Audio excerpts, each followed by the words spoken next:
in the wilderness, a wildlife researcher's trail camera captured something that defies explanation. What began as routine footage monitoring turned into a chilling discovery that would forever change the lives of everyone involved. It was just after 6:00 a.m. when James Holloway poured himself the first cup of burnt coffee from a camping stove and sank into the creaky wooden chair in his cabin. His laptop booted up with a faint hum, and with muscle memory, he clicked open the trail cam software. There were hours of overnight footage waiting for him. A curious raccoon, the blur of a foxtail, the occasional deer blinking blankly into the lens. Then frame 7,621 loaded. James blinked. He leaned in, replayed the clip, slowed it down. The motion-triggered camera had captured someone he wasn't expecting to see. There, bathed in the grainy grayscale of night vision, was the unmistakable shape of a young woman. Thin, barefoot, walking slowly down the dirt path like she was in a trance. No jacket, no shoes, just underwear. Her arms hung limp by her sides, and her long hair clung to her shoulders like it had rained recently, though the weather logs said otherwise. He froze. Was it a prank? A model doing some forest photo shoot? A dream? He backed the clip up again. 2:43 a.m. She didn't look toward the camera. She didn't stumble. She walked with eerie precision. The trail cut straight through this part of the woods, about 3 miles from the nearest road. No flashlight, no gear, no way to see. James leaned back, breath caught in his chest. He'd set those cameras up for wildlife research, for quiet moments of nature. Not this, not her. He grabbed his phone. The signal was weak, but he texted Elena, a local ranger, occasional trail partner, and the only other person he trusted not to brush this off as a glitch or prank. Camera caught a girl in the woods last night. She wasn't dressed for the cold. Timestamp 2:43. You need to see this. As the morning sun filtered lazily through the tree canopy, James sat staring at the frozen frame on his screen. His camera had captured something strange, and he had a gut feeling he was about to get pulled into something he wasn't ready for. Elena Morales showed up at the cabin just after 9:00 a.m., her Forest Ranger SUV kicking up a trail of dust behind it. She didn't ask questions right away, just stepped inside, nodded to James, and set her coffee down next to his laptop. He hit play without saying a word. Her face shifted almost immediately. What the hell? I know, James muttered. Elena squinted at the screen. She's not carrying anything. No light. No backpack. What the hell is she doing out there? Exactly what I've been asking. Could be a runaway. Could be. She trailed off. They hiked out to the camera site within the hour, pushing through ferns slick with dew and tangled roots. James knew this trail like the back of his hand. He'd walked it hundreds of times with his own daughter before everything fell apart 6 years ago. That ache never quite went away. Camera's right here, he said, pointing to the tree. She came from that side, heading east. Elena bent down, brushing away leaves and pine needles. There's something here, a partial footprint. Faint, but visible. Barefoot, toes splayed, no shoe tread. She was really out here, she whispered. This isn't a prank. James checked the timestamp on the camera again. 2:43 a.m. This spot is 3 miles from any road. 2 from the old ranger station. Either she got dropped off, or she's been in these woods a while. They followed the trail further, deeper into the trees. For hours they scouted, nothing but the hum of insects and the occasional squirrel darting into the underbrush.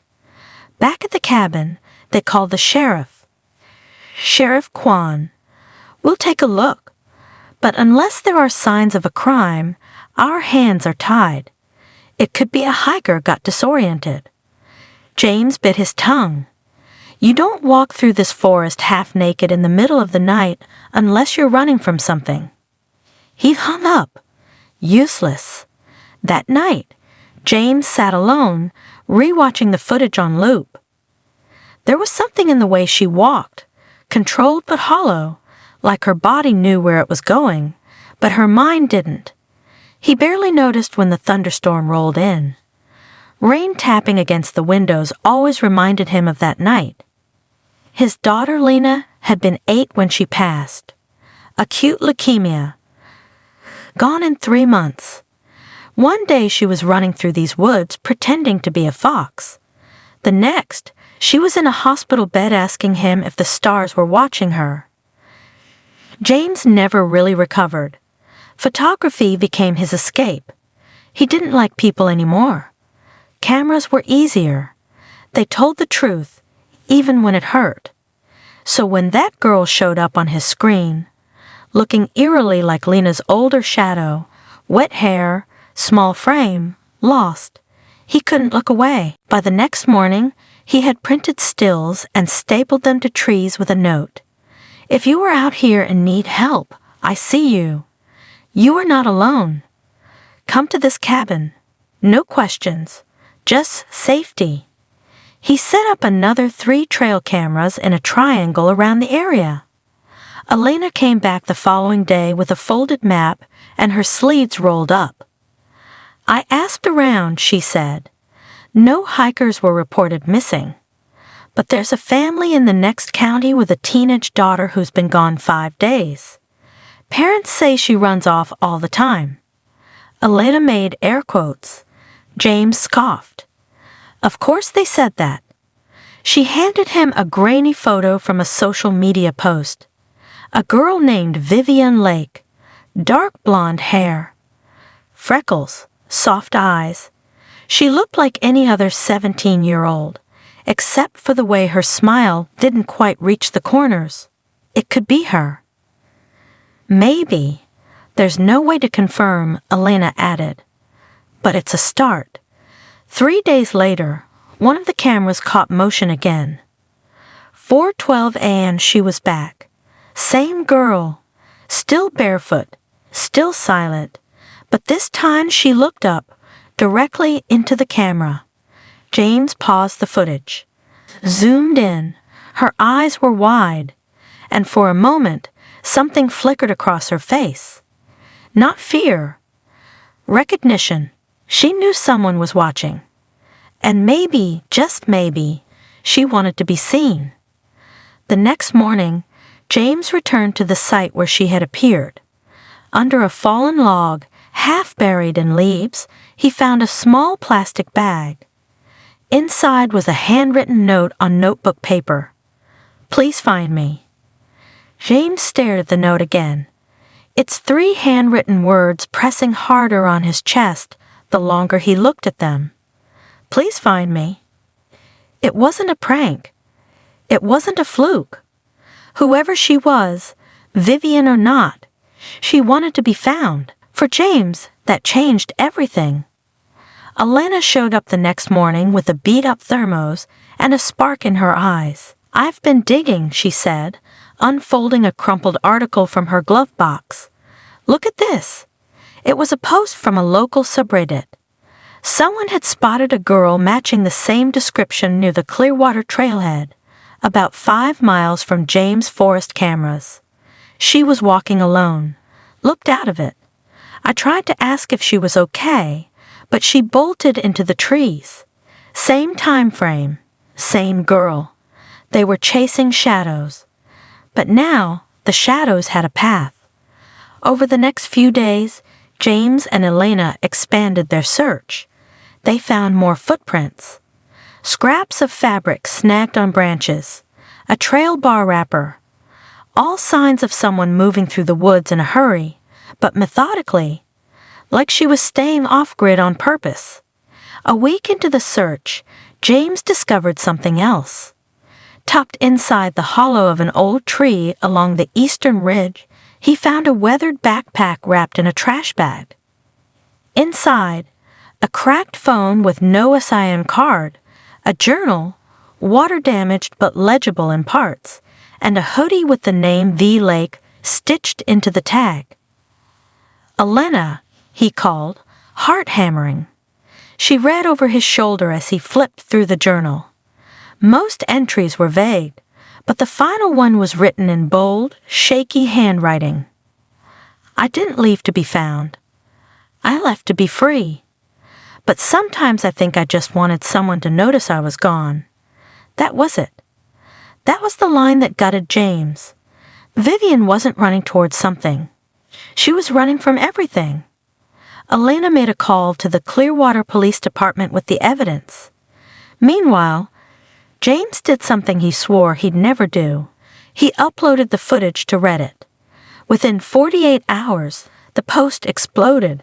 Thousands of comments, theories, people combing through missing persons databases. A match came back. Vivian Lake, 17, reported missing nearly 2 weeks prior. What shocked everyone?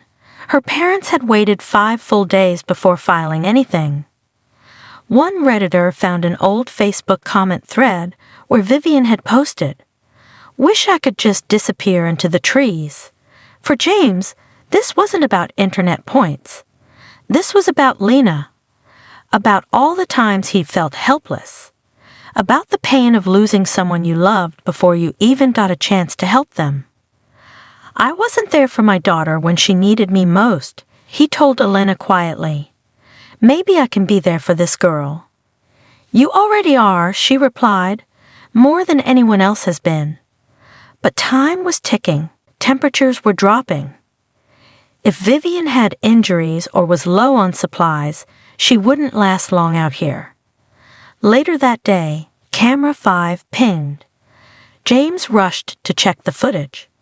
It was short, just 9 seconds, but it was her again. She looked thinner, slower. Her limp was more noticeable now. But what stopped James cold was this. She was carrying the note he'd left her, folded in her hand, clutched like a lifeline. Elena contacted Search and Rescue. The official missing persons report was now linked to the footage, and a formal search was greenlit. But James couldn't wait. He loaded his pack with food, water, a thermal blanket, and a note that read, "Vivian, I'm not here to take you back. I'm here to make sure you don't disappear." He headed out at dawn, following the last direction she was seen walking. The forest was quiet, heavy with mist, like it was holding its breath. After driving for a while, his light caught a curled-up figure leaning against a tree by the edge of the cleared path. It must be Vivian, he thought. James stopped the car and got out, and with his hand slightly up, he began to move towards her. At the sound of approaching footsteps, her eyes slowly flickered open. She didn't scream, didn't run. She just looked at him like she'd seen a ghost, like the camera's eye had finally stepped into her world. He knelt slowly. "My name's James. I'm not with the police. I'm not here to make you go anywhere. I just wanted to know you're okay." Silence. Then, barely a whisper, "I didn't think anyone would come." James nodded, swallowing a lump in his throat. "Most people wouldn't. But I'm not most people." She didn't cry, just leaned back and whispered, "Okay." Vivian hadn't spoken in hours. She sat quietly, wrapped in the thermal blanket James had given her, sipping from a tin mug of warm instant soup. The fire crackled softly between them. James didn't ask questions. He just sat, present, still patient. When Elena arrived with a med team, Vivian tensed, but James held up a hand. "They're not here to take you away," he said gently. "They're here to help you heal." Vivian's eyes were glassy, unreadable. She didn't nod. She didn't speak. But she didn't run. The medic gently examined her leg. It was swollen, bruised, and likely sprained.